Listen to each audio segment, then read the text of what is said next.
तो स्वागत है आप सबका एक बार फिर से डीटी की पाठशाला में। मैं हूं आपका दोस्त और डीटी का घोस्ट प्रोफेसर अमित राजपुरोहित। दोस्तों, हमने इनकम फ्रॉम सैलरीज कंप्लीट किया है और बिफोर डूइंग क्वेश्चंस मॉड्यूल वगैरह के जो क्वेश्चंस करने हैं और भी कुछ क्वेश्चंस करने हैं, उससे पहले एक बार रिवीजन कर लिया जाए। क्या बोलती है पब्लिक, रिवीजन कर लिया जाए? रिवीजन कर लिया हम लोग? आप लोगों ने किया था रिवाइज? ओके, चलो फटाफट एक बार मैं क्विक रिवीजन करवा देता हूँ। चार्जिंग सेक्शन 15, चार्जिंग सेक्शन 15 क्या बोलता है? हाँ, उज्जवल कर रहे हैं। चार्जिंग सेक्शन 15 क्या बोलता है कि जो भी इनकम होगा, if there is employer employee relationship, it will be taxable under that income from salary. If there is employer employee relationship या master servant relationship, it will be taxable under the head income from salary. और जो salary होगा बेटा, वो salary taxable होगा due और receipt, whichever is earlier basis पे। Due और receipt whichever is earlier basis पे टैक्सेबल होगा। ठीक है, अगर वो ड्यू बेसिस पे टैक्सेबल हो गया तो रिसिप्ट बाद में जब होगा तब टैक्सेबल नहीं होगा, या उसका उल्टा, अगर रिसिप्ट बेसिस पे टैक्सेबल हो गया तो जब ड्यू होगा तब टैक्सेबल नहीं होगा, जैसे कि एडवांस सैलरी के केस में। ठीक है, section 17(1) talks about salary. Salary के क्या क्या आता है? तो वेजेस, पेंशन, बहुत सारी चीज आती है। Advance salary, commission, bonus, perquisite, allowances etcetera etcetera, ये सारे के सारे वहां पे आ जाते हैं। ठीक है, तो सैलरी के अंदर आ जाते हैं। फिर सैलरी जो बेटा होता है मॉनेटरी या नॉन मॉनेटरी दोनों हो सकता है। ठीक है, एम्प्लॉयर पास्ट प्रेजेंट और फ्यूचर कोई भी हो सकता है। फिर हमने डिस्कस किया था सैलरी का आपका जो स्टेटमेंट बनाना है कंप्यूटेशन ऑफ सैलरी वाला, वो किस तरीके से रहेगा। बाप जी आप पेंशन लवर, ये की है वहां पे, बाप जी आप pension lover. B for basic salary, A for allowances, P for provident fund, G for gratuity, A for advance salary, arrears of salary, bonus, commission. ठीक है, पी फॉर परक्यूजिट्स, फिर पेंशन, फिर leave salary, voluntary retirement compensation, retrenchment compensation, या अलग अलग note दे रखे, notes में हम लोग डिस्कस करेंगे। ठीक है, ये मिला के बनता है आपका ग्रॉस सैलरी। अभी ग्रॉस सैलरी जो होता है बेटा, ग्रॉस सैलरी में से तीन तरह का डिडक्शन मिलता है। एक प्रोफेशनल टैक्स पीटी मैक्सिमम ₹2500। दूसरा entertainment allowance, but entertainment allowance का डिडक्शन सिर्फ और सिर्फ किसको मिलता है? ओनली टू गवर्नमेंट एम्प्लॉइज को ही मिलता है। और तीसरा आ जाता है बेटा स्टैंडर्ड डिडक्शन, दैट इज ₹50,000 और gross salary which ever is lower, ये मिलेगा, ये सबको मिलेगा, एवरी एम्प्लॉय को ये डिडक्शन मिलेगा। तो ये तीनों डिडक्शन देने के बाद में अगर अदर देन गवर्नमेंट एम्प्लॉय तो खाली दो, एक तो पीटी का एंड एक स्टैंडर्ड डिडक्शन। पीटी का भी अगर वो कंट्रीब्यूट कर रहा है तो ठीक है, नहीं कर रहा है तो खाली स्टैंडर्ड डिडक्शन मैक्सिमम 50,000 का डिडक्शन मिल जाएगा और वो आपका हो जाएगा इनकम फ्रॉम सैलरी। ठीक है, प्रोफेसर नोट में कुछ पॉइंट दे रखे जैसे कि एमपी एमएलए वगैरह की जो सैलरी होती है वो टैक्सेबल होता है इनकम फ्रॉम अदर सोर्सेज में। अगर वर्किंग पार्टनर को मिला है तो पीजीपी के अंदर टैक्सेबल हो जाएगा। यूएन को एम्प्लॉइज होते हैं उनको सैलरी एज वेल अलाउंस जो कुछ मिलता है फुल्ली क्या होता है बेटा? एग्जेम्प्ट होता है, फुल्ली एग्जेम्प्ट होता है। जो हाई कोर्ट के जजेस होते हैं, सुप्रीम कोर्ट के जजेस होते हैं, उनको जो अलाउंसेस मिलते हैं, सैलरी नहीं अलाउंसेस मिलते हैं, वो भी क्या होता है बेटा? एग्जेम्प्ट हो जाते हैं। अगर मैं किसी कॉलेज का प्रोफेसर हूं और मुझे उस कॉलेज के पेपर सेट करने के लिए पैसा मिल रहा है इनकम फ्रॉम सैलरी में, बट किसी यूनिवर्सिटी के लिए पेपर सेट करने को मिल रहा है इनकम फ्रॉम अदर सोर्स में चला जाएगा। ठीक है, फिर सैलरी अगर किसी एम्प्लॉय डायरेक्टर को मिल रहा है तो इनकम फ्रॉम सैलरी में आ जाएगा। अगर एम्प्लॉय डायरेक्टर नहीं है, जैसे कि managing director, full time director नहीं है, तो उस केस में बेटा वो आपका कहां जा सकता है? ठीक है, पीजीपी और income from other source as the case में भी। फिर बेटा सबसे पहला नोट 1 आता basic salary. Note 1 basic salary क्या बोलता है? ठीक है, ये बेसिक सैलरी जो है ना, ये मेन कंपोनेंट है, मेन कंपोनेंट है किसका? एम्प्लॉयमेंट का मेन कंपोनेंट है। और जब कभी भी क्वेश्चन में लिख रखा हो नेट बेसिक सैलरी, क्वेश्चन में क्या लिख रखा हो बेटा? नेट बेसिक सैलरी, तो आपको उसको ग्रॉस अप करना पड़ेगा। जो जो उस बेसिक सैलरी में से डिडक्ट करके दिया गया तो उनको वापस ऐड बैक कर दो, और जो ग्रॉस अप बेसिक सैलरी होगा वो बाप जी आप पेंशन लेवल का जो स्टेटमेंट है वहां पे आ जाएगा। ठीक है, फिर उसके बाद में आता है अलाउंसेस। अलाउंसेस बेटा तीन तरह के होते हैं, एक partly exempt, partly taxable, fully exempt and fully taxable. ठीक है, सबसे पहले पार्टली टैक्सेबल, पार्टली एग्जेम्प्ट वाले कौन से बेटा? तो एक तो एचआरए, दूसरा है वहां पे एंटरटेनमेंट अलाउंस, तीसरा है अदर अलाउंसेस। फुल्ली एग्जेम्प्ट वाले कौन से? अलाउंसेस ऑफ जजेस of high court and supreme court and जो यूनाइटेड नेशन ऑर्गेनाइजेशन है उनके एम्प्लॉय, और ऐसा एम्प्लॉय जो कि गवर्नमेंट ऑफ इंडिया का एम्प्लॉय और जो पोस्टेड है आउटसाइड इंडिया, पोस्टेड है आउटसाइड इंडिया, उसके भी अलाउंसेस क्या होते हैं? एग्जेम्प्ट होते हैं, ध्यान रखना। बाकी जो है फुल्ली टैक्सेबल है, चाहे डीएनएस अलाउंस और tiffin allowance, city compensatory allowance है, over time, medical, servant, warden, non practising, family, gift, special, deputation. ठीक है, transport allowance to normal employ, ये क्या होता है बेटा? फुल्ली टैक्सेबल होता है। कुछ ऐसे अलाउंसेस होते हैं जो पार्टली एग्जाम पार्टली टैक्सेबल होते हैं। HRA और उसके अलावा, ठीक है, एंटरटेनमेंट के अलावा। तो वो सर आपको याद होगा, तो मैंने स्टोरी बताया था, ठीक है, कि उज्जवल अपने माँ बाप का 2 चिल्ड्रन है। उज्जवल की बात हो रही थी, किसी और की हो रही थी? किसका किसका स्टोरी लिया था हम लोगों ने? किसका स्टोरी लिया था? कौन था? ऋतिक एंड नेमिन, हाँ भूल गया, ऋतिक एंड नेमिन। ऋतिक एंड नेमिन अपने माँ बाप के 2 चिल्ड्रन से बराबर है। और वो दोनों दोनों कहाँ रहते हैं? मुलुंड के अंदर हॉस्टल में रहते हैं। हॉस्टल में रहने का कितना पे करते हैं? 300 रुपीज पर मंथ पर child, maximum for 2 children. 300 rupees per month पर चाइल्ड, मैक्सिमम फॉर 2 चिल्ड्रन। पढ़ने के लिए बोरीवली मेरे पास में आते हैं, एजुकेशन के लिए कितना फीस पड़ते हैं? 100 रुपीज पर मंथ पर child, maximum for 2 children, 100 rupees per month पर चाइल्ड, मैक्सिमम फॉर 2 चिल्ड्रन। ये एग्जेम्प्ट है, ये जो बोल रहा हूं मैं, ये एग्जेम्प्ट है। फिर उसके बाद में आने का जाने का उन्होंने पास बनवा रखा, क्योंकि ये बस स्टॉप पे बैठ के वहां पे नीला दुपट्टा नीला सूट कहां चली तो दिल को लूट गाते रहते हैं छेड़ूलाल बन करके। तो लोगों ने इनकी खूब कुटाई करी है, और कुटाई की वजह से ये हैंडीकैप हो गया, इनके पाँव में वहां पे चोटें आ चुकी है। तो इन्होंने जो AC बस 1 to 3 का जो पास बनवा रखा है, वो 3,200 पर मंथ का पास बनता है। तो कम्यूटेशन अलाउंस भी बोलते हैं, ट्रांसपोर्ट अलाउंस, दोनों एक ही चीज है, कम्यूटेशन ट्रांसपोर्ट अलाउंस, ठीक है, for handicap employee up to ₹3,200 पर मंथ। अप टू 3,200 पर मंथ क्या हो जाएगा? एग्जेम्प्ट हो जाएगा, ठीक है। उसके बाद में मैंने बोला कि भाई ये जब मेरी क्लास में आते हैं तो भाई हॉस्टल में कितना 300 रुपीज, एजुकेशन के लिए 100 रुपीज, पास बनवा रखा 3,200 का। फिर मेरे पास में आते हैं तो ये दोनों छेड़ूलाल छेड़खानी कर रहे थे, मैंने दोनों को रेपटा मार के मैंने भगा दिया यहाँ से। तो ये लोग क्या करते हैं? ये लोग बोरीवली डेपो से बस पकड़ते हैं, बस में टिकट लेते हैं, 200 रुपए का कहाँ पे जाने का? ट्रैवल एरिया में जाने का 200 रुपए का टिकट लेते हैं, ठीक है। और ट्रैवल एरिया में जाकर के वहां पे 300 फीट ऊंची पहाड़ी पे, हिल पे जाकर के बैठ जाते हैं, नाराज होकर के दोनों के दोनों। फिर मैं इनको कॉल करता हूँ कि अगले दिन तुमको आने का है, नहीं आया तो वाट लगा दूंगा मैं तुम्हारी। तो ये बेटा अंडरग्राउंड वहां पे अंडरग्राउंड माइंस 800 किलोमीटर के अंडरग्राउंड माइंस वहां पे खोद करके आते हैं। तो बीच में कोल माइंस वगैरह भी आती है। तो जैसे ये बाहर निकलते हैं तो ये गोराई खाड़ी में निकलते हैं। वहां पे इनको एक क्या दिखता है? फेरी दिखता है। तो उस फेरी में जाकर के चढ़ जाते हैं दोनों के दोनों, और वहां पे कैप्टन का शिप होता, कैप्टन का जो ड्रेस होता है, यूनिफॉर्म होता है, वो पहन लेते हैं ये दोनों। तो फिर इनकी सैलरी डिसाइड होती है 10,000 पर मंथ, 10,000 पर मंथ। उसमें से 70%, ऋतिक की सैलरी डिसाइड होती है 10,000 पर मंथ, उसमें 70% किसको देगा? नेमिन को देगा, 70% नेमिन को देगा। तो 10,000 और 70% विच एवर इज लोअर, ये एग्जेम्प्ट हो जाएगा, ठीक है। उसके बाद में इनको और क्या क्या मिलेगा? कन्वेंस मिलेगा, इनको ट्रैवलिंग का पैसा मिलेगा, हेल्पर मिलेगा, डेली अलाउंस मिलेगा, यूनिफॉर्म मिलेगा, रिसर्च मिलेगा, ट्रांसफर अलाउंस मिलेगा। तो जहां जहां पे बेटा अमाउंट है 300, 100, 3200, ठीक है। फिर इसके बाद में 200, 300, फिर उसके बाद में 800, 10,000 और 70% विच एवर इज लोअर। यहाँ पे जो अमाउंट है, जो अमाउंट का लिमिट दे रखा है वो एग्जेम्प्ट हो जाएगा, बाकी टैक्सेबल हो जाएगा। और जहां पे लिमिट नहीं दे रखा है बेटा, जैसे conveyance, travelling, helper, daily uniform, research, transfer allowance, ये लिमिट नहीं है। तो जितना अमाउंट का खर्चा करोगे, अमाउंट स्पेंड, वो तो हो जाएगा एग्जेम्प्ट, बाकी क्या हो जाएगा बेटा? टैक्सेबल। फिर आता है बेटा HRA। इसके अलावा कुछ और भी पार्टली एग्जेम्प्टेड, पार्टली टैक्सेबल, वो इतना इंपॉर्टेंट नहीं है। तो जो इंपॉर्टेंट है वो हमने डिस्कस किया है। फिर उसके बाद में आता है बेटा HRA, ठीक है, हाउस रेंट अलाउंसेस। इसका एग्जेम्पशन मिलता है अंडर सेक्शन 1013A के अंदर।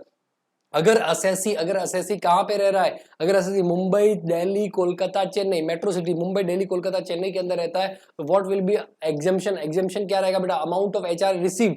अच्छा, ये अमाउंट ऑफ HRA जो एग्जेम्पशन लेना है रिसीव का, उतने ही महीने के लेना, जितना मंथ का वो रेंट पे कर रहा है, जितने मंथ का क्या पे कर रहा है? रेंट पे कर रहा है, उतने ही मंथ का लेना है, ठीक है। ये वाला जो अमाउंट है उतने ही मंथ का लेना है, जितना मंथ का क्या पे कर रहा है बेटा? वो रेंट पे कर रहा है, फॉर दोज मंथ्स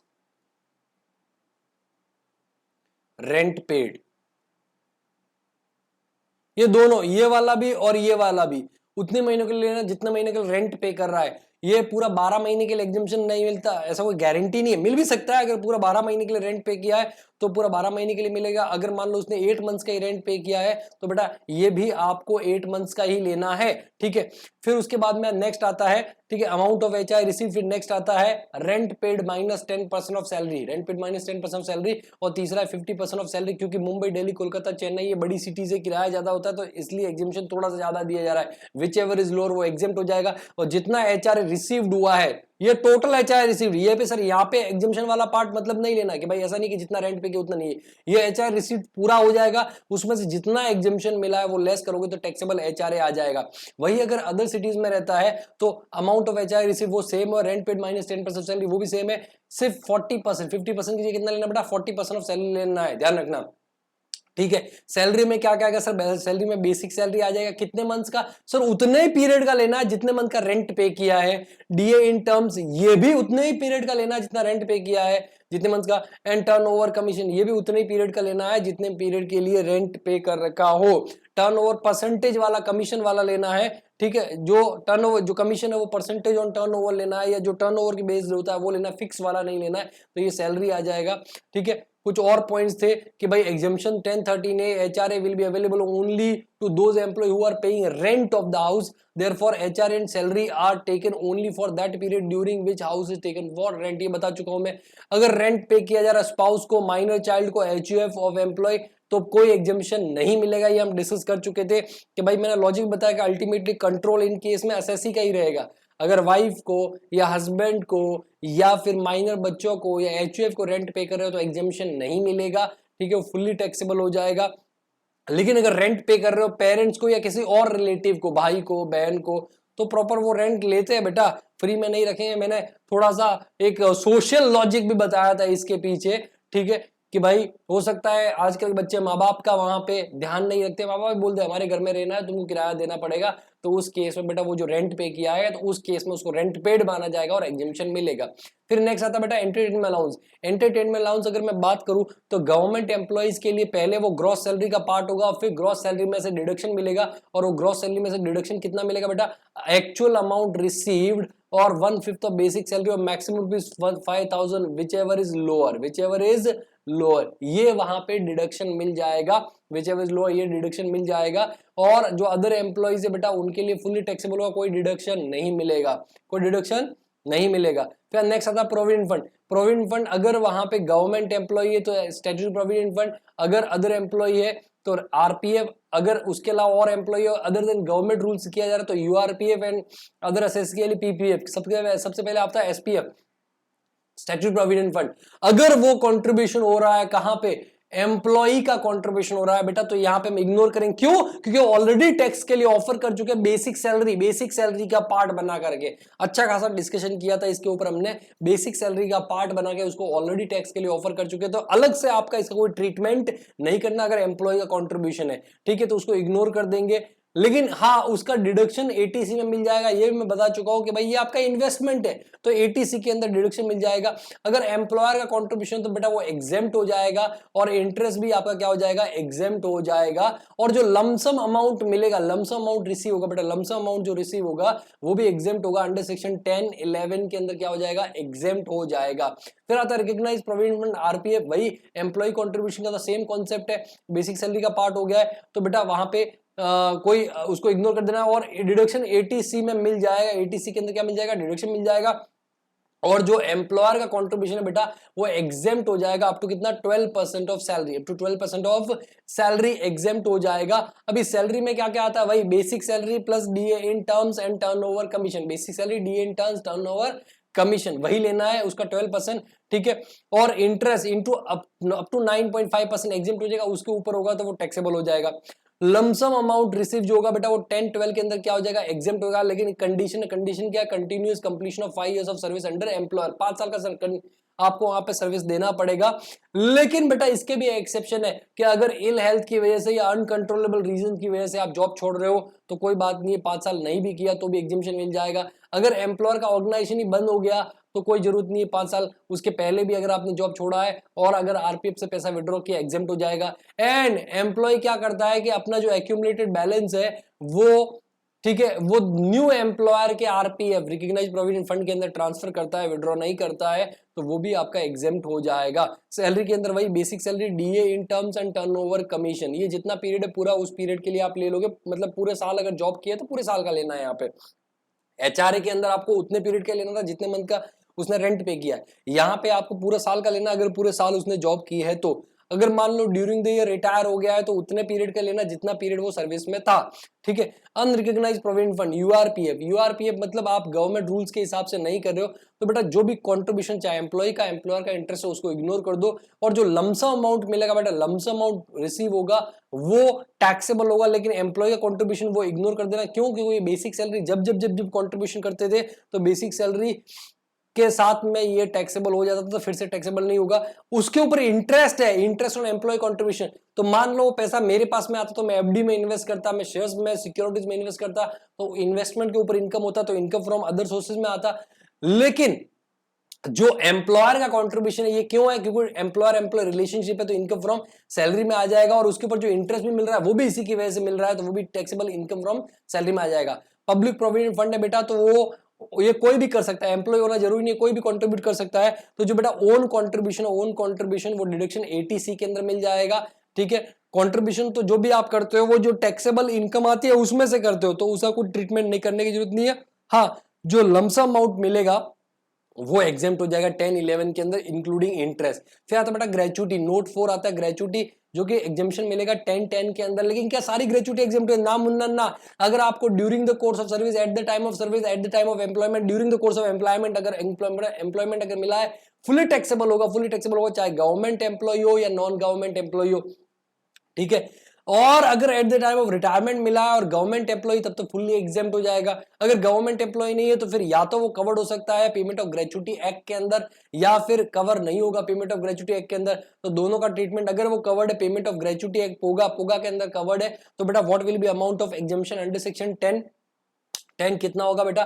तो एग्जेम्पशन मिल जाएगा वहां पे आपको 15/26, आधा महीने का सैलरी लेना है। लेकिन मैंने बताया पोगा वाले को संडे का क्या मिलता है? छुट्टी। याद रखने के लिए पोगा वाले को संडे का छुट्टी मिलता है, इसलिए 15/26 इंटू सैलरी। सैलरी सब जो लास्ट मंथ का सैलरी होता है, जिस टाइम पे रिटायरमेंट हुआ है उस टाइम पे जो सैलरी था, बेसिक सैलरी और डीए, ये पूरा डीए इन टर्म्स लेना नहीं सर, पूरा का पूरा डीए लेना है, पूरा का पूरा डीए लेना, चाहे वो इन टर्म्स में हो या इन टर्म्स में नहीं हो, पूरा का पूरा डीए लेना है, लास्ट मंथ का आपको लेना है, ठीक है, वो सैलरी और आधे महीने का सैलरी। लेकिन संडे का छुट्टी मिल जाएगा, तो 15/26, पोगा वाले को संडे का छुट्टी मिलता है, 15/26 into salary, number of years of service completed. ये कंप्लीटेड वर्ड यूज कर रहा हूं, कंप्लीटेड मतलब फ्रैक्शन, जो फ्रैक्शन राउंड ऑफ होगा। जब मैं वर्ड यूज करूंगा कंप्लीटेड मतलब fraction will be round of, और अगर कंप्लीटेड नहीं लिखा हुआ तो फ्रैक्शन इग्नोर हो जाएगा। तो number of years of service completed, तो यहाँ पे फ्रैक्शन राउंड ऑफ हो जाएगा, नीचे लिखा भी है नोट के अंदर, actual amount of gratuity received और maximum rupees 20 lakhs whichever is lower, ये एग्जेम्पशन हो जाएगा, ठीक है। अगर वो पोगा में कवर्ड नहीं है बेटा, तो वही 15 दिन का सैलरी लेना है, लेकिन इसको संडे का छुट्टी नहीं मिलेगा, तो 15/30 इंटू सैलरी, ठीक है, एक महीने का सैलरी लेना है into number of years of service. यहाँ पे देखो कंप्लीटेड नहीं लिखा, मतलब यहाँ पे फ्रैक्शन क्या हो जाएगा? इग्नोर हो जाएगा, फ्रैक्शन इग्नोर हो जाएगा। एक्चुअल अमाउंट ग्रेचुटी रिसीव्ड और मैक्सिमम कितना rupees 20 lakhs whichever is lower. अब बेटा यहाँ पे सैलरी क्या आएगा? सैलरी आएगा वही basic salary, DA in terms, turnover, commission. But ध्यान रखना बेटा, ये सैलरी आपको एक महीने का या पूरे साल का नहीं लेना है, ये सैलरी लेना है आपको average of preceding 10 months, average of preceding 10 months, average of preceding 10 months मतलब जो मंथ ऑफ रिटायरमेंट है उसको छोड़ के उसके इमीडिएटली पहले के 10 months। हमने इसके ऊपर क्वेश्चन भी किया था, अच्छे से आपको समझ में आ जाना चाहिए, ठीक है। तो preceding 10 month excluding the month of retirement, उसको छोड़ के उसके पहले के 10 महीने। कभी बेटा मंथ ऑफ, जब कभी भी एवरेज सैलरी की बात है वो भी 10 महीने की, तो उस केस में बेटा आपको मंथ ऑफ रिटायरमेंट का सैलरी नहीं लेना है, उसके पहले के 10 महीने का सैलरी लेना है। उसमें सैलरी भी आ जाएगा डीए इन टर्म्स, यहां पे डीए इन टर्म्स आएगा और टर्नओवर कमीशन भी आ जाएगा, ठीक है।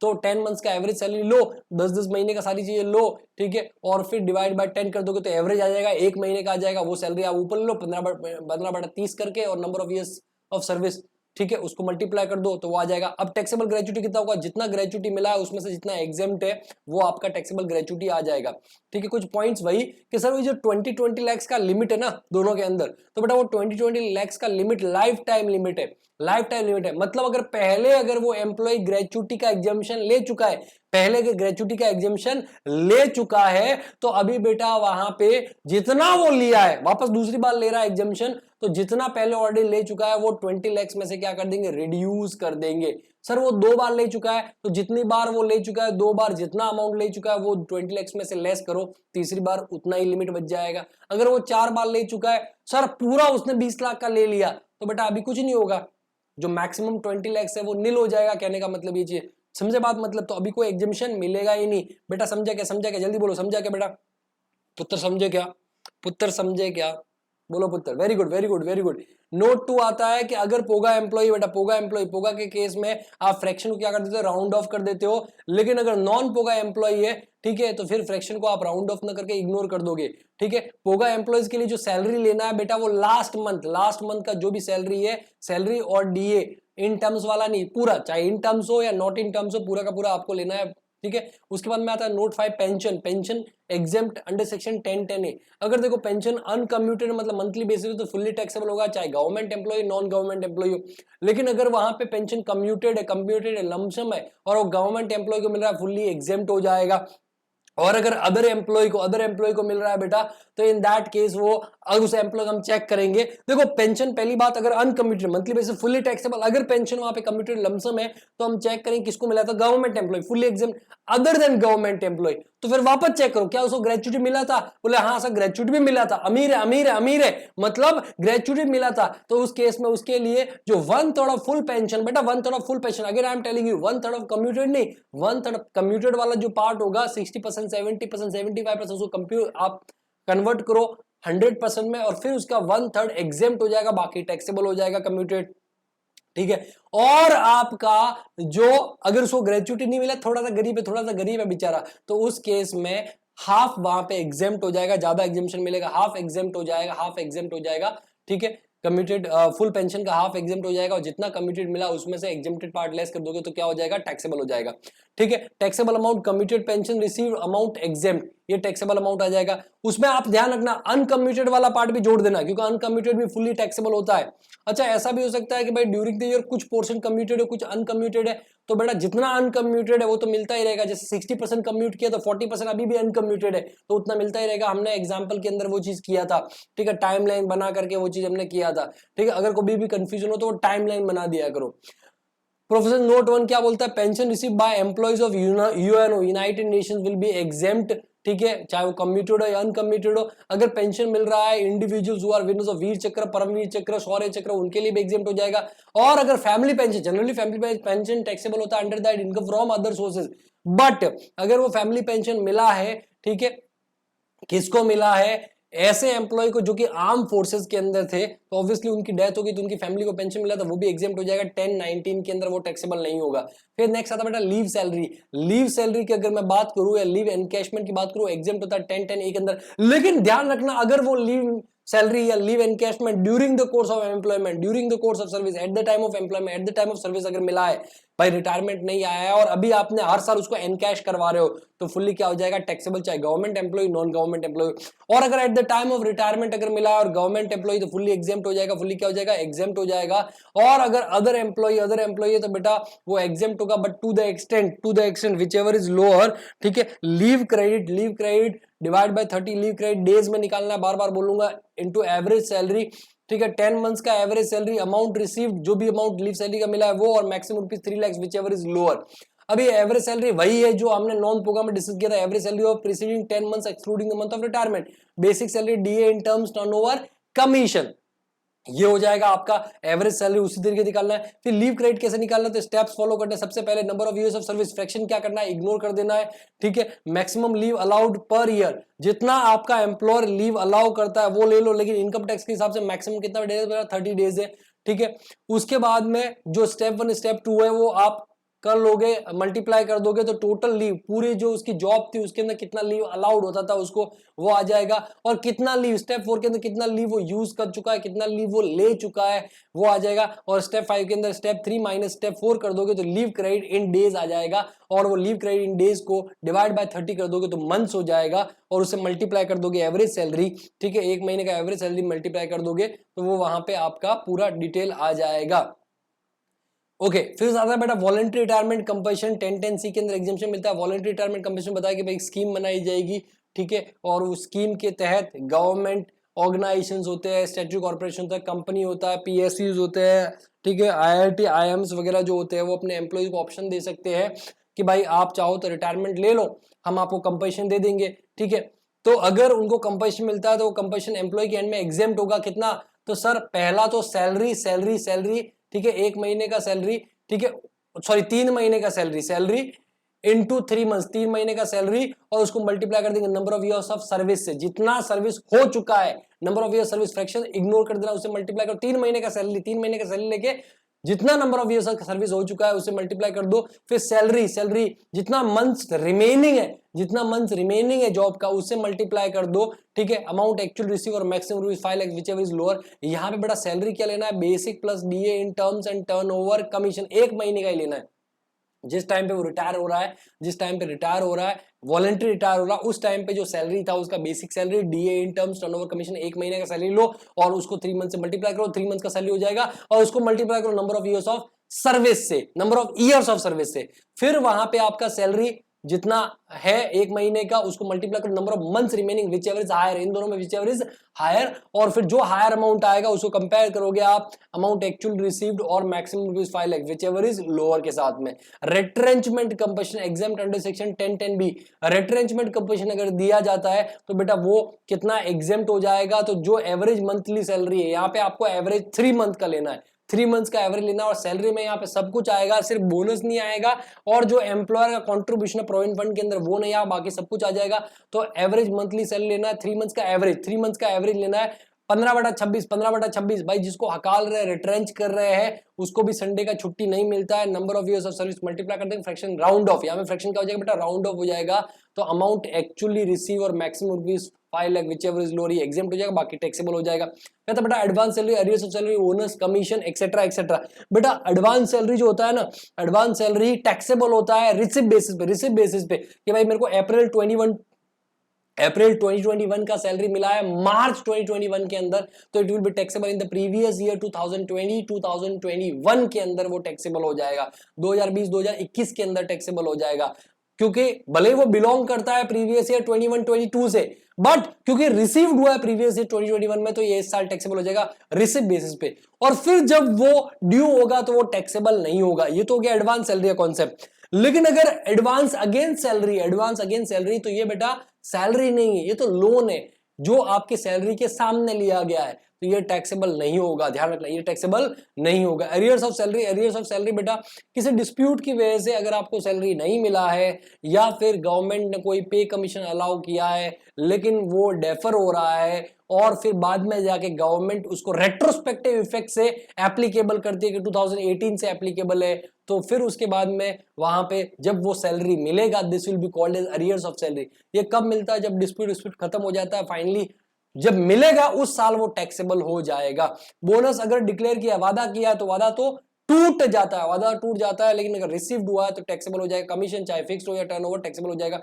फिर नेक्स्ट आता है बेटा परक्यूजिट बेटा क्या होते हैं, देखो परक्यूजिट में बता दो मॉनेटरी भी हो सकता है, नॉन मॉनेटरी भी हो सकता है। अब परक्यूजिट बेटा क्या होते हैं, परक्यूजिट बेसिकली अलाउंसेस, देखो अलाउंसेस फिक्स अमाउंट होता है जो आपको मिलता रहता है चाहे खर्चा करो ना करो, लेकिन परक्यूजिट वो अमाउंट होता है जो आप खर्चा करोगे तभी मिलेगा या फिर आपको फैसिलिटी मिल जाएगा। तो ऐसे कुछ परक्यूजिट, सबसे पहला medical facility for treatment, mediclaim premium नहीं, फैसिलिटी फॉर ट्रीटमेंट। तो अगर ट्रीटमेंट इंडिया में हो रहा है, कहां पे हो रहा है, इंडिया में भी कहां पे, अगर एम्प्लॉयर के खुद के हॉस्पिटल में या गवर्नमेंट रिकॉग्नाइज हॉस्पिटल के अंदर, तो बेटा वो आपका फुल्ली एग्जेम्प्ट हो जाएगा in the hands of employee. लेकिन कहीं और ट्रीटमेंट हो रहा है कि फैमिली डॉक्टर के पास में ट्रीटमेंट हो रहा है, कोई नर्सिंग होम है, बाबा बंगाली का अस्पताल है, वहां पे ट्रीटमेंट हो रहा है जो गवर्नमेंट रिकॉग्नाइज है, तो फुल्ली टैक्सेबल हो जाएगा। अगर ट्रीटमेंट आउटसाइड इंडिया हो रहा है तो उस केस में बेटा 3 तरह खर्चे, मेडिकल, स्टे एंड ट्रैवलिंग। तो बेटा जब मेडिकल और स्टे का खर्चा ना, मेडिकल स्टे वो एग्जेम्प्ट हो जाएगा अप टू आरबीआई लिमिट, और जो ट्रैवलिंग का खर्चा है बेटा, ट्रैवलिंग का आपका एग्जेम्प्ट हो जाएगा, फुल्ली एग्जेम्प्ट हो जाएगा। अगर GTI gross total income is up to ₹2 lakh, fully exempt. अगर आपका जीटीआई वहां पे मोर देन ₹2 लाख है तो फुल्ली टैक्सेबल। हमने इसके ऊपर एग्जांपल किया था, ठीक है। अब ध्यान रखना बेटा, जो स्टे एंड ट्रैवलिंग का खर्चा है ये कितने लोगों के अलावा होगा, एक तो जो पेशेंट है उसके लिए और एक care taker. Stay and travelling खर्चा एक पेशेंट, एक केयर टेकर, पेशेंट तो जितने भी लोग हो सकते हैं, अगर मान लो एक से ज्यादा पेशेंट सबके लिए अलाउ हो जाएगा, लेकिन कुल मिला के patient and care taker, one care taker के लिए वहां पे अलाउ होगा, ठीक है। उसके बाद में अगर ट्रैवलिंग का खर्चा हो रहा है किसा, सॉरी ये मेडिकल ट्रीटमेंट का खर्चा हो रहा है, तो ट्रीटमेंट खर्चा जो पेशेंट है सिर्फ उसी के लिए होगा। अब पेशेंट कौन हो सकता है, एम्प्लॉय ठीक है, खुद हो सकता है, स्पाउस हो सकता है, चिल्ड्रंस हो सकते हैं, dependent brothers and sister, dependent parents हो सकते हैं। और अगर वहां पे मेडिक्लेम प्रीमियम पे किया गया है, ठीक है, मेडिक्लेम प्रीमियम पे कर रखा है एम्प्लॉयर ने, वो फुल्ली एग्जेम्प्ट होगा। हाँ, लाइफ इंश्योरेंस के लिए प्रीमियम पे किया वो फुल्ली टैक्सेबल है। लाइफ इंश्योरेंस के लिए प्रीमियम पे किया वो फुल्ली टैक्सेबल है। अगर मेडिक्लेम पे कर रखा है, ठीक है, हेल्थ के लिए प्रीमियम पे कर रखा है, फुल्ली एग्जेम्प्ट है। फिर उसके बाद में एक अमेंडमेंट आया बेटा फाइनेंस एक्ट 2020 के अंदर, ये मैं बताना भूल गया था, ठीक है, बता देता हूं। फाइनेंस एक्ट 2020 के अंदर अमेंडमेंट आया कि बेटा एम्प्लॉयर कंट्रीब्यूशन करता है एम्प्लॉय के लिए। एम्प्लॉयर कंट्रीब्यूशन करता है किसके लिए बेटा? एम्प्लॉय के लिए कंट्रीब्यूट करता है एम्प्लॉयर। ठीक है, किस किस के अंदर कंट्रीब्यूट करता है? रिकॉग्नाइज प्रोविडेंट फंड के अंदर, आरपीएफ के अंदर, एसपीएफ, यूआरपीएफ नहीं, अगर वो आरपीएफ में कंट्रीब्यूट कर रहा है, new pension scheme referred to in section 80 CCD हम पढ़ेंगे, चैप्टर 6 से डिडक्शन जब पढ़ेंगे तो 80 सीसीडी के अंदर न्यू पेंशन स्कीम, जैसे प्रोविडेंट फंड में कंट्रीब्यूट होता है वैसे ही पेंशन स्कीम में भी कंट्रीब्यूशन होता है। ठीक है, और तीसरा है अप्रूव्ड सुपर एन्युएशन फंड, ये भी एक तरह का रिटायरमेंट बेनिफिट है। अगर इनमें कंट्रीब्यूट कर रहा कौन? एम्प्लॉयर। एम्प्लॉयर कंट्रीब्यूट कर रहा है फॉर एम्प्लॉय किस किस के अंदर? एक आरपीएफ, या फिर दूसरा न्यू पेंशन स्कीम एनपीएस, या फिर अप्रूव्ड सुपर एन्युएशन फंड। ठीक है, इसके अंदर कंट्रीब्यूट कर रहा है बेटा। और अगर इन तीनों का अमाउंट, मान लो या एक ही कर रहा है या तीनों कर रहा है, अगर एक कर रहा है तो एक का अमाउंट, और तीन कर रहा है तीनों का अमाउंट, अगर तीनों का अमाउंट मिलकर के या सिंगल भी, अगर वो प्रीवियस ईयर में एक्सीड कर जाता है, जो कंट्रीब्यूशन है बेटा, कंट्रीब्यूशन क्या कर जाता है? एक्सीड कर जाता है। कंट्रीब्यूशन एक्सीड कर जाता है ₹7,50,000 एक साल में, 7,50,000, तो फुल्ली क्या हो जाएगा? टैक्सेबल हो जाएगा। जो एक्सीडिंग अमाउंट है वो टैक्सेबल हो जाएगा, जो एक्सीडिंग अमाउंट टैक्सेबल हो जाएगा। सपोज फॉर एग्जांपल आरपीएफ के अंदर कंट्रीब्यूट किया है, कंट्रीब्यूशन इन आरपीएफ, कौन? एम्प्लॉयर एम्प्लॉय के लिए कर रहा है, ₹2 लाख। उसी साल कंट्रीब्यूशन किया है एनपीएस के अंदर, ₹4 लाख। और उसी साल अप्रूव्ड सुपर एन्युएशन फंड के अंदर भी कंट्रीब्यूट किया है ₹2 लाख। तो बेटा total contribution during the previous year कितना हो गया? ₹8 लाख हो गया, ₹8 लाख हो गया। देखो आरपीएफ के अंदर आपको याद होगा employer contribution up to 12% exempt होता है, उसके ऊपर क्या हो जाता है? टैक्सेबल हो जाता है कि नहीं हो जाता? लेकिन उसके अलावा ये चीज है कि अगर कुछ इस तरीके से होता है कि ये या तो अकेला या तीनों मिला करके वो अप टू 750, तब तो कोई दिक्कत नहीं है, जो नॉर्मल प्रोविजन चल रहा है वही है। लेकिन अगर उससे ज्यादा अगर कंट्रीब्यूशन 750 से ज्यादा अगर हो रहा है तो बेटा यहाँ पे कितना हो रहा है? 8 लाख हो रहा है। तो उस केस में जो एक्सेस ₹50,000 है वो टैक्सेबल हो जाएगा एम्प्लॉय के लिए। समझा क्या बेटा? समझा क्या?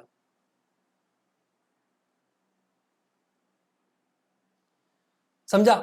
अब इसी से रिलेटेड नेक्स्ट पॉइंट बोलता है कि ये जो इंटरेस्ट डिविडेंड, ये जो टैक्सेबल एक्सेस वाला पार्ट है, कितना टैक्सेबल हो रहा है बेटा? पूरा पूरा पूरा 8 लाख टैक्सेबल नहीं हो रहा है, एक्सेस ऑफ 750 मतलब 50,000 ही वहां पे टैक्सेबल हो रहा है।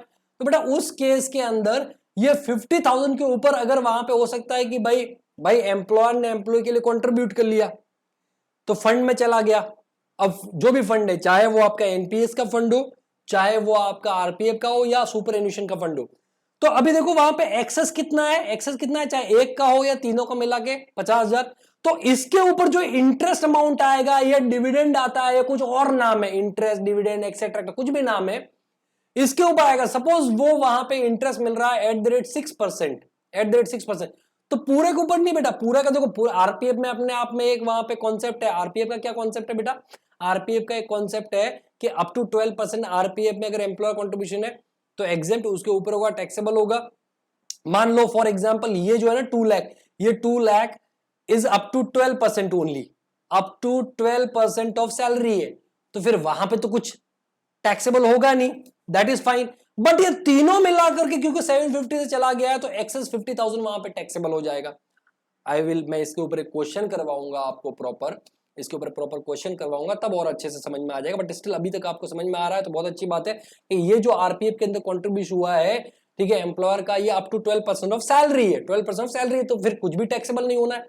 बट जब हमने चेक किया कि भाई ये RPF, NPS and approve superannuation fund मिला करके 750 से ज्यादा हो रहा है, वो कितना हो गया सर 50,000 ज्यादा हो रहा है, तो 50,000 टैक्सेबल हो जाएगा इनकम फ्रॉम सैलरी में। अब इस एक्सेस वाले के ऊपर इंटरेस्ट भी मिल रहा है। अभी देखो इंटरेस्ट में भी आपको पता है कि इंटरेस्ट में भी कॉन्सेप्ट है कि अप टू 9.5% क्या हो जाता है, एग्जेम्प्ट है, बाकी टैक्सेबल हो जाएगा, बाकी क्या हो जाएगा, टैक्सेबल हो जाएगा। तो ऐसा अज्यूम करते हैं कि जो इंटरेस्ट मिल रहा है वो अप टू 9.5% है, बट क्योंकि ये एक्सेस कंट्रीब्यूशन हुआ था 50,000, तो इसके ऊपर जो इंटरेस्ट होगा, सपोज 6% के हिसाब से इंटरेस्ट है, तो 15 छक्का कितना होता है, हाँ 6 पंजा 30, 3,000 रुपीज। यस बेटा 3,000 रुपीज ना, 3,000 रुपीज ना, बोलो। ये भी आपका टैक्सेबल हो जाएगा, ये भी टैक्सेबल हो जाएगा under the head income from salary. समझ ले के ना समझ ले, समझ ले के ना समझ ले, नेक्स्ट पॉइंट वही बोलता है, समझ ले के ना समझ ले, ठीक है। तो ये अमेंडमेंट है फाइनेंस एक्ट 2020 का, मैं बताना भूल गया था आप लोगों को, बट अभी याद आ गया तो कोई बात नहीं है। तो the amount of aggregate of amount और एग्रीगेट ऑफ द अमाउंट, मतलब चाहे आरपीएफ का अकेले का हो, एनपीएस का अकेले का हो, या अप्रूव सुपरएन्युएशन फंड का अकेले का हो, या फिर तीनों का मिला करके, ठीक है, of any contribution made for employee by the employer to recognise provident fund, new pension scheme referred in section 80 CCD, approve superannuation fund to the extent it exceeds rupees 7,50,000 in a previous year, ठीक है। दूसरा, interest dividend etcetera on taxable contribution under RPS, NPS, approve superannuation fund on the taxable portion, मतलब ये 750 के ऊपर जो होता है, मतलब 50,000 अपने एग्जाम्पल के अंदर, ठीक है, एज कंप्यूटेड इन पॉइंट नंबर 1 अबोव, तो वो जो इंटरेस्ट या डिविडेंड जो भी बोलो वो भी क्या हो जाएगा, टैक्सेबल इनकम फ्रॉम सैलरी में। बेटा समझ ले के नहीं समझ ले, समझ ले के नहीं समझ ले, समझ ले के नहीं समझ ले, कड़ड़ कड़ड़, very good very good. Next आता बेटा leave travel assistant, LTA, if journey is perform by air, अगर लीव ट्रैवल जर्नी परफॉर्म हो रहा है एयर से, तो अमाउंट ऑफ एग्जेम्पशन क्या होगा, जो भी इकोनॉमी क्लास फेयर है और actual amount spend which ever is lower, ठीक है। अगर आपने अदर देन एयर परफॉर्म किया है और बाय रेल परफॉर्म किया है, तो फर्स्ट एसी का फेयर और actual amount spend which ever is lower exempt हो जाएगा, बाकी टैक्सेबल हो जाएगा। अगर वहां पे रेल फैसिलिटी अवेलेबल नहीं है और रिकॉग्नाइज पब्लिक ट्रांसपोर्ट के थ्रू आपने ट्रेवल किया है, तो डिलक्स एसी का फेयर और actual amount spend which ever is lower exempt हो जाएगा। अगर मान लो रिकॉग्नाइज पब्लिक ट्रांसपोर्ट भी अवेलेबल नहीं है, आरपीटी अवेलेबल नहीं है, तो फर्स्ट एसी का फेयर और actual amount spend which ever is lower exempt हो जाएगा, बाकी टैक्सेबल हो जाएगा। एलटीए जो होता है बेटा, एलटीए किसको इसको मिलता है, तो एम्प्लॉय को, इसकी फैमिली को, तो एम्प्लॉय हिज हर स्पाउस, ठीक है, childrens, dependent brothers and sister, dependent parents, तो पेरेंट्स एंड ब्रदर्स सिस्टर में चाहे ये हो या मेडिकल फैसिलिटी, दोनों के अंदर डिपेंडेंट होना चाहिए। बच्चों के लिए कोई ऐसा डिपेंडेंसी का कॉन्सेप्ट नहीं है। अच्छा, ये जो मिलता है आपको एलटी का एग्जेम्पशन, मैक्सिमम 2 एग्जेम्पशन मिलेगा, मैक्सिमम 2 एग्जेम्पशन मिलेगा एक ब्लॉक के अंदर, और एक ब्लॉक कितना होता है, 4 साल का। तो करंट ब्लॉक है 1 2018 से 31/12/2021, ठीक है बेटा। तो अगर इस पर्टिकुलर ब्लॉक के अंदर वहां पे 2 या उससे ज्यादा जर्नी परफॉर्म कर रखी है, तो एग्जेम्पशन 2 के लिए ही मिलेगा, ध्यान रखना। तो अगर मान लो 18 19 19 20 के अंदर ऑलरेडी एग्जेम्पशन ले चुका है, तो फिर 20 21 के अंदर कोई और एग्जेम्पशन नहीं मिलेगा, कोई 2 एग्जेम्पशन इस ब्लॉक में ले चुका है। लेकिन अगर इससे पिछले वाले ब्लॉक में वहां पे उसने एक ही एग्जेम्पशन लिया था, एक ही एग्जेम्पशन, एक जर्नी के लिए एग्जेम्पशन लिया था, तो उस केस में जो बचा हुआ एक एग्जेम्पशन है वो कैरी फॉरवर्ड होकर के इस ब्लॉक में आ जाएगा। मतलब इस ब्लॉक में टोटल कितने एग्जेम्पशन मिल जाएंगे, 3। तो बेटा वो जो कैरी फॉरवर्ड होकर के आया है वो आपको पहले ही साल में 18-19 के अंदर ही आपको लेना पड़ेगा। तो इस केस में वो 3 एग्जेम्पशन ले, तो 18-19 में भी लिया है, ठीक है, वो जो कैरी फॉरवर्ड हो गया था वो 19-20 में लिया और 20-21 में भी ले सकता है अगर जर्नी परफॉर्म किया है तो, ठीक है। ये वही पॉइंट बोलता है, और जर्नी परफॉर्म किया तभी एग्जेम्पशन मिलेगा, घर बैठे कुछ भी एग्जेम्पशन नहीं मिलेगा, ठीक है। एग्जेम्पशन फॉर चिल्ड्रन मैंने बताया था कि अगर 1 अक्टूबर 1998 के अंदर, बिफोर 1 अक्टूबर 1998 अगर कोई चिल्ड्रन की पैदाइश हुई है, बहुत अच्छे से डिस्कशन किया था इसको, तो बेटा वहां पे किसी प्रकार का कोई लिमिट नहीं है, ठीक है, कोई लिमिट नहीं है, कोई लिमिट नहीं है, सबके लिए एग्जिबिशन मिल जाएगा। लेकिन अगर चिल्ड्रंस का बर्थ हो रहा है ऑन और आफ्टर 1 अक्टूबर 1998 तो मैक्सिमम 2 चिल्ड्रन का ही वहां पे एग्जिबिशन अलाउ होगा। हमने क्वेश्चन भी किया था इसके ऊपर। लेकिन अगर जो पहली बार मतलब 1 अक्टूबर 1998 के बाद में अगर पहली बार मल्टीपल बर्थ होता है तो उसको वहां पे सिंगल कंसिडर करके जितने भी है सबके लिए अलाउ हो जाएगा। तो देखो ये 3 और ये पहली बार के 3, टोटल 6 के लिए अलाउ होगा। ये इसका अलाउ नहीं होगा, इसका अलाउ नहीं होगा। इस केस में ये 3 का पूरा मिल जाएगा और इस केस में इसका भी मिलेगा और ये 2 का भी मिलेगा। क्यों? क्योंकि वो मल्टीपल बर्थ है। क्या बेटा? मल्टीपल बर्थ है। क्लियर है ये चीज? क्लियर है बेटा? क्लियर है बेटा? मॉनेटरी परक्विजिट में आता है कि भाई अगर वहां पे स्कॉलरशिप दे रखा है एम्प्लॉयज के चिल्ड्रन का या टेलीफोन मोबाइल बिल पे कर रखा है तो वो फुल्ली एग्जेम्प्ट होगा 1016 के अंदर। लेकिन अदर परक्विजिट फुल्ली क्या हो जाएगा? टैक्सेबल हो जाएगा। अगर प्रोफेशनल टैक्स एम्प्लॉय खुद पे कर रहा है तब तो कोई टेंशन ही नहीं है, बात खत्म। उसकी बेसिक सैलरी में से कट के जा रहा है वहां पे तो उसको डिडक्शन मिल जाएगा अंडर सेक्शन 16(3) के अंदर। लेकिन अगर एम्प्लॉयर पे कर रहा है तो पहले इनकम फ्रॉम सैलरी में ऐड होगा, पहले इनकम फ्रॉम सैलरी में क्या होगा? ऐड होगा, फिर उसके बाद में वहां पे आपका डिडक्शन मिल जाएगा मैक्सिमम 2500। नॉन मॉनेटरी परक्विजिट, अगर लंच डिनर का फैसिलिटी मिल रहा है ऑफिस के अंदर और वो थ्रू पेड वाउचर मिल रहा है तो उस केस में अप टू ₹50 पर मील, ठीक है, थ्रू पेड वाउचर एग्जेम्प्ट हो जाएगा। उसके ऊपर होगा तो वो टैक्सेबल हो जाएगा। जैसे कि एग्जांपल था कि 200 रुपए का वाउचर मिल रहा है तो 200 में से 50 तो एग्जेम्प्ट हो जाएगा, बाकी 150 रुपए टैक्सेबल हो जाएगा। जितना मील है उससे मल्टीप्लाई कर टोटल टैक्सेबल वैल्यू आ जाएगा। अगर वहां पे आउटसाइड ऑफिस फैसिलिटी मिल रहा है तो फुल्ली टैक्सेबल हो जाएगा। उसके बाद में इंटरेस्ट बेनिफिट, अगर लोन आपने ले रखा अप टू 20,000 और वो लोअर इंटरेस्ट पे या विदाउट इंटरेस्ट लोन मिला है तो भी कोई बात नहीं है, फुल्ली एग्जेम्प्ट हो जाएगा जो भी इंटरेस्ट बेनिफिट हो रहा है। लेकिन अगर लोन एक्सीडिंग ₹20,000 है तो फिर उस केस में बेटा जो इंटरेस्ट बेनिफिट है वो टैक्सेबल हो जाएगा। सर कितना टैक्सेबल होगा? जितना लोन का अमाउंट है और जो एसबीआई का रेट क्वेश्चन के अंदर आपको दे रखा होगा उसमें जो इंटरेस्ट चार्ज कर रखा है बेटा वो लेस कर दोगे तो इंटरेस्ट बेनिफिट आ जाएगा। और जितना मंथ का लोन ले रखा है तो वो आप मल्टीप्लाई कर दोगे डिवाइड बाय 12 करके तो वो टैक्सेबल वैल्यू आ जाएगा। गिफ्ट, अगर इन कैश मिला है फुल्ली टैक्सेबल, इन काइंड मिला है तो अप टू 5,000 फुल्ली एग्जेम्प्ट, 5,000 से ऊपर फुल्ली टैक्सेबल। लेकिन मैंने बताया था कि अल्टरनेटिव व्यू भी है जो क्या बोलता है कि इन काइंड के अंदर अगर गिफ्ट का वैल्यू मोर देन 5,000 है तो उस केस में आप अप टू 5,000 एग्जेम्प्ट करके जो बैलेंस अमाउंट है उसको टैक्सेबल भी कर सकते हो। ये अल्टरनेटिव व्यू भी है। क्रेडिट कार्ड फैसिलिटी हो, क्लब फैसिलिटी हो, फुल्ली टैक्सेबल होता है। लग्जरीज है, बड़े एम्प्लॉइज को मिलती है। यूज ऑफ मूवेबल असेट, अगर कंप्यूटर लैपटॉप है फुल्ली एग्जेम्प्टेड, डजंट मैटर किसके लिए दिया है, क्या करने के लिए दिया, कोई मतलब नहीं है। ठीक है, अगर अदर असेट है तो अदर असेट के केस में बेटा अगर वो अदर असेट खरीद करके यूज करने के लिए दे रहा है तो टैक्सेबल अमाउंट कितना होगा? 10% depreciation on cost. 10% depreciation on cost कितने मंथ के लिए? जितने महीने के लिए यूज कर रहा है एम्प्लॉय, जितने महीने के लिए एम्प्लॉय क्या कर रहा है बेटा? यूज कर रहा है। और अगर वहां पे रेंट पे लेकर के दे रहा है तो जितना महीने उसने यूज किया उतने महीने का जो रेंट पे कर रखा है एम्प्लॉयर ने, किसने? एम्प्लॉयर ने जितने महीने का रेंट पे कर रखा है बेटा वो वहां पे टैक्सेबल वैल्यू परचेज हो जाएगा। फिर आता ट्रांसफर ऑफ मूवेबल असेट, अगर लैपटॉप, कंप्यूटर या फिर कार या अदर असेट ट्रांसफर कर रहा है तो फिर उस केस में बेटा ठीक है परक्यूजिट आएगा। कैसे निकालेंगे? जो डब्ल्यूडीवी है, डब्ल्यूडीवी उसमें से जो एम्प्लॉय के लिए परचेज प्राइस है वो लेस कर देंगे तो टैक्सेबल वैल्यू आ जाएगा। अब बेटा डब्ल्यूडीवी कैसे निकालना है? जो कॉस्ट दे रखा, कॉस्ट जो हिस्टोरिकल कॉस्ट दे रखा उसमें से हम डेप्रिसिएशन लेस करेंगे। अगर लैपटॉप, कंप्यूटर 50% के हिसाब से कितने पीरियड के लिए? सर एवरी कंप्लीटेड ईयर, मतलब जब से आपने परचेज किया है वहां से 1 साल वो कंप्लीटेड ईयर होगा, फिर वहां से 1 साल वो दूसरा कंप्लीटेड ईयर, वहां से अगला साल वो तीसरा कंप्लीटेड ईयर। अगर उसी बीच में तीसरे साल खत्म होने से पहले बेच दिया तो तीसरा साल का आपको डेप्रिसिएशन नहीं लेना है। जैसे कि 2 इयर्स, डेट ऑफ परचेज से 2 इयर्स एंड 3 मंथ तो बेटा 2 इयर्स का ही डेप्रिसिएशन लेना है। डेट ऑफ परचेज से 2 इयर्स 7 मंथ्स तो आपको 2 इयर्स का लेना है। और डेट ऑफ परचेज से 2 इयर्स 11 मंथ्स तो भी आपको 2 इयर्स का ही लेना है।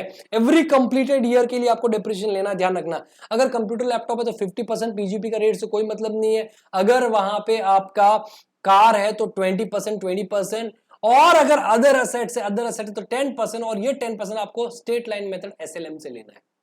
बाकी दोनों में डब्ल्यूडीवी आएगा लेकिन यहाँ पे स्टेट लाइन मेथड से लेना है। रेंट फ्री अकोमोडेशन, अगर रेंट फ्री अकोमोडेशन मिला है और एम्प्लॉयर अगर गवर्नमेंट एम्प्लॉयर है बेटा, गवर्नमेंट एम्प्लॉयर है तो टैक्सेबल अमाउंट क्या हो जाएगा? तो जो rent as per government rules होगा वो लेना है आपको। इसमें ऐड कर दोगे वैल्यू ऑफ फर्नीचर, अगर फर्नीचर ओन बाय एम्प्लॉयर है तो 10% डेप्रिसिएशन कॉस्ट जितने महीने यूज करने के लिए दिया है। अच्छा ये rent as per government rules भी उतने ही पीरियड के लिए आएगा जितने पीरियड घर यूज कर रहा है वो, ध्यान रखना। ठीक है, घर दे रखा है, चाबी उसको पहले से दे रखा है, 9 महीने के लिए दे रखा है, बट उसने यूज 6 महीने के लिए, तो आपको 6 मंथ का ही लेना है यहाँ पे। वैसे ही फर्नीचर का भी अगर खरीद करके दे रहा है तो 10% कॉस्ट के ऊपर डेप्रिसिएशन 6 महीने के लिए जितना महीने यूज कर रखा है। और अगर वो रेंट पे लेके दे रखा है तो जितना रेंट पे कर रखा है एम्प्लॉयर ने for those period for which it is given to use to the employee, उतने पीरियड के लिए। और अगर एम्प्लॉय को रेंट चार्ज कर रहा है, ठीक है, तो वो आप लेस कर दोगे, टैक्सेबल अमाउंट आ जाएगा।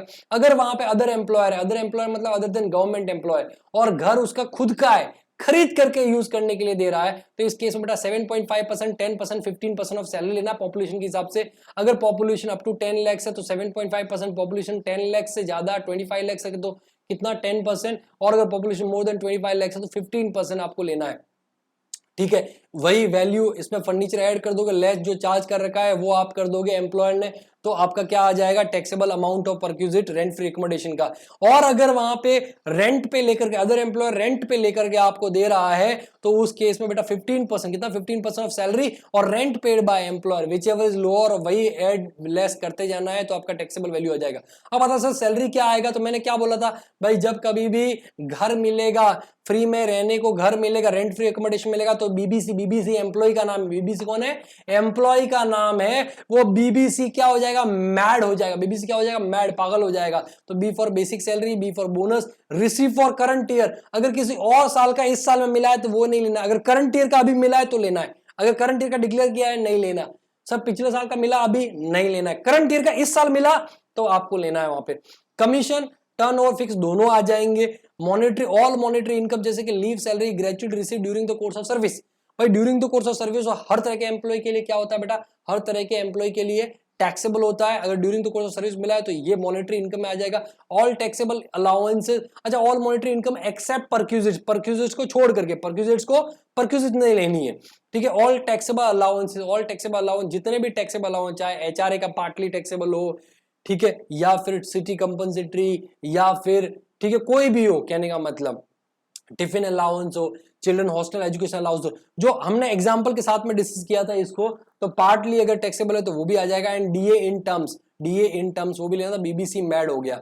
अब देखो BBC mad will be computed on due basis पे कंप्यूट करना है, मतलब अगर वहां पे एडवांस सैलरी आ रहा है तो रिसिप्ट बेसिस पे टैक्सेबल होता है बेटा, वो नहीं लेना है। अरियर्स ऑफ सैलरी ये भी रिसिप्ट बेसिस पे टैक्सेबल होता है, वो भी नहीं लेना है, ठीक है। All retirement benefit are excluded from salary, BBC mad में से एक्सक्लूड हो जाएंगे, जैसे कि gratuity, pension and leave salary, वो एक्सक्लूड हो जाएगी। रिटायरमेंट बेनिफिट जो रिटायरमेंट के टाइम में मिलते हैं, ठीक है। Employer contribution in provident fund and interest contribution will be excluded from BBC mad, BBC mad shall be calculated only for such period for which house is occupied by the employ. मैं बार बार बोल चुका हूं कि आपको salary भी उतने period के लिए लेना है जितना पीरियड के लिए उसने घर ऑक्यूपाई किया है, जैसे कि 1 अप्रैल 2020 से 30 जून 2020 के लिए, तो बीबीसी मैड भी आपको 3 मंथ्स का ही लेना है।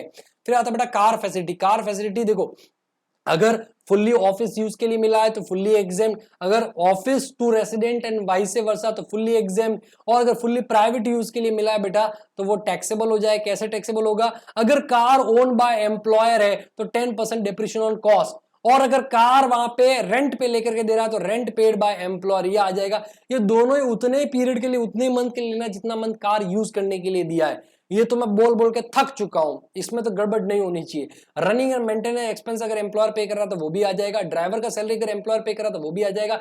और अगर एम्प्लॉयर को कुछ पेमेंट कर रहा है वो लेस कर देंगे, टैक्सेबल अमाउंट आ जाएगा। लेकिन मान लो ये रनिंग एंड मेंटेनेंस या ड्राइवर सैलरी या कुछ भी अगर वहां पे एम्प्लॉय खुद पे कर रखा है बेटा तो वो यहां पे नहीं आएगा, उसको इग्नोर कर देंगे, ठीक है।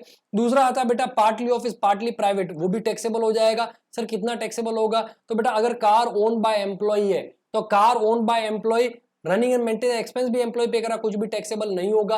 लेकिन car own by employee, running and maintenance कौन पे करेगा, एम्प्लॉयर, तो उस केस में जो ऑफिस यूज वाला है वो एग्जेम्प्ट हो जाएगा, बाकी टैक्सेबल हो जाएगा। तो जितना अमाउंट मिला है एम्प्लॉयर से वो minus less exempt expenses for office use, ये लेस कर दोगे तो टैक्सेबल अमाउंट आ जाएगा। अभी ऑफिस यूज वाला कितना है, तो अगर कार 1600 सीसी का है तो 1800 पर मंथ, और अगर कार 1600 सीसी ज्यादा का तो 2400 पर मंथ, जितना मंथ के लिए वहां पे यूज कर रहा है ऑफिस के पर्पज से उतना पीरियड के लिए।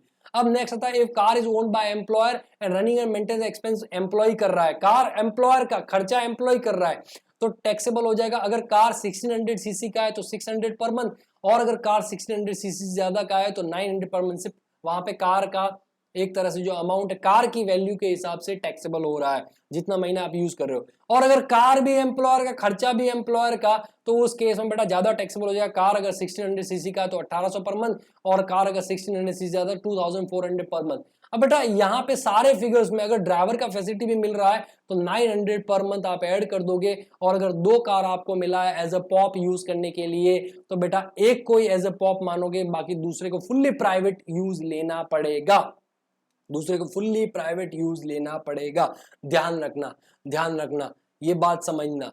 और एक और चीज के जब कभी भी ऐसी सिचुएशन होगी तो आपको ट्रायल एंड एरर करना पड़ेगा। मैं बता चुका हूं कि भाई पहले दोनों को फुल्ली प्राइवेट मानो, फिर दोनों को पॉप मानो, फिर कॉम्बिनेशन बनाओ, car 1 fully private, car 2 pop, फिर इसका उल्टा car 1 pop, car 2 fully private. इस तरीके से जिधर इनकम लोअर आएगा वो आपको ऑप्शन लेना है। फिर टैक्सेबिलिटी ऑफ ईसॉप, बेटा ये भी हमने डिस्कस किया था कि एफएमवी है, वहां पे जो ईसॉप मिलते हैं एम्प्लॉयज को, ठीक है, तो उस केस में बेटा जो फेयर मार्केट वैल्यू है, जो भी शेयर्स थे या सिक्योरिटीज था, जिस दिन वहां पे ऑप्शन क्या किया था, एक्सरसाइज किया था एम्प्लॉय ने, वो ले लेना है। और इशू प्राइस, ठीक है, इशू प्राइस जो है सिक्योरिटी का या जो अमाउंट रिसीव हुआ एम्प्लॉय से वो लेना है, तो वो टैक्सेबल वैल्यू ऑफ ईसॉप आ जाएगा। मैं टोटल अमाउंट की बात कर रहा हूं, मतलब शेयर्स को भी मल्टीप्लाई कर दिया है। और इधर मैंने बोला एक अमेंडमेंट आया फाइनेंस एक्ट 2020 का। वो अमेंडमेंट क्या बोलता है कि अगर वहां पे एलिजिबल स्टार्टअप है, बेटा एलिजिबल स्टार्टअप है, तो उसके एम्प्लॉयज को टैक्स बर्डन से थोड़ा सा रिलीफ दिया जा रहा है। ठीक है, क्या बोला जा रहा है कि भाई आपको टैक्स जिस साल में ईसॉप अलॉट होगा उस साल में पे नहीं करना है, आपको पे करना है 5 years from the year in which shares were allotted. ठीक है, मतलब जिस प्रीवियस ईयर में आपको शेयर्स अलॉट कर रखे हैं वहां से 5 years till employees leave the company और when they sell the shares whichever is earlier तब पे करना है। अदर फैसिलिटीज में अगर ट्रांसपोर्ट फैसिलिटी है तो अगर रेलवे एयरवे के एम्प्लॉय फुल्ली एग्जाम, बाकी जो स्पेसिफाइड एम्प्लॉयज को मिलता है फुल्ली क्या हो जाएगा, टैक्सेबल हो जाएगा, फुल्ली टैक्सेबल हो जाएगा। अगर एजुकेशन फैसिलिटी एम्प्लॉय को मिल रहा है फुल्ली एग्जेम्प्ट, अगर एम्प्लॉय के चिल्ड्रन को मिल रहा है तो अमाउंट अगर अप टू 1000 पर मंथ पर चाइल्ड है fully exempt, number of children पे कोई लिमिट नहीं। और अगर अमाउंट एक्सीड करता है 1000 पर मंथ पर चाइल्ड फुल्ली टैक्सेबल, या तो फुल्ली एग्जेम्प्ट अगर 1000 तक है या फिर फुल्ली टैक्सेबल अगर 1000 ज्यादा है। और अगर एम्प्लॉय किसी और फैमिली मेंबर को मिलता है और वो स्पेसिफाइड एम्प्लॉय है तो फुल्ली टैक्सेबल हो जाएगा। ठीक है, एजुकेशन फैसिलिटी या तो एम्प्लॉयर के खुद के ऑर्गेनाइजेशन के अंदर या फिर उसका टाइप हो किसी साथ में, वहां पे अलाउ होगा। अगर सर्वेंट फैसिलिटी मिल रहा है, LPG, free electricity, free water supply, fully taxable हो जाएगा। ठीक है, स्पेसिफाइड एम्प्लॉयज क्या है बेटा, डायरेक्टर ऑफ अ कंपनी, ऐसा एम्प्लॉय जिसका सब्सटेंशियल इंटरेस्ट होल्डिंग हो इन अ कंपनी और इन एनी अदर एंटिटी और having cash taxable salary of 50,000 per annum. और सब्सटेंशियल इंटरेस्ट होल्डर किसको बोलते हैं, इसका 20% से ज्यादा शेयर्स हो, वोटिंग राइट हो किसी कंपनी के अंदर, या 20% से ज्यादा शेयर हो, शेयर इन प्रॉफिट हो किसी अदर एंटिटी के अंदर। Hash, thank you so much.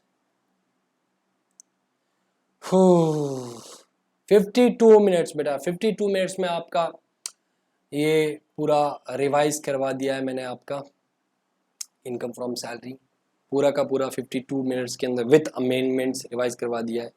तो आगे जब आप कभी भी पढ़ोगे तो 52 मिनट के अंदर आपका पूरा सैलरी हो जाएगा।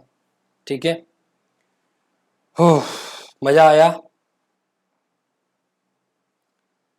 अगर मजा आया है तो YouTube पे ये वीडियो अपलोड होगा। आप सबसे रिक्वेस्ट है प्लीज लाइक कीजिए, कमेंट कीजिए, शेयर भी कीजिए। लाइक, कमेंट एंड शेयर भी कीजिए मैक्सिमम लोगों तक। ठीक है, ताकि जितने लोगों को आप वहां पे फॉरवर्ड करोगे, शेयर करोगे, उतने लोगों का भला होगा।